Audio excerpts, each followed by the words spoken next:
रोहित ने अपने घर में एक नई बड़ी एलईडी स्क्रीन लगवाई थी। फुल एचडी, स्मार्ट टीवी, सब कुछ परफेक्ट। पहली रात उसने नेटफ्लिक्स चलाया, सब नॉर्मल था।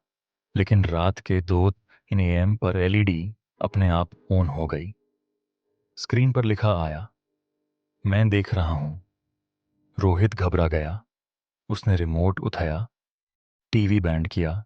टीवी बैंड हुआ, पर स्क्रीन पे रिफ्लेक्शन में दीदा और चेहरा था।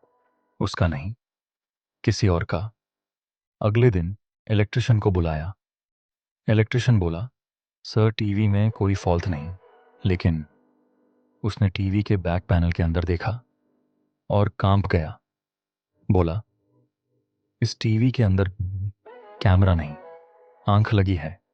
रोहित हंसने की कोशिश की, बकवास मत करो।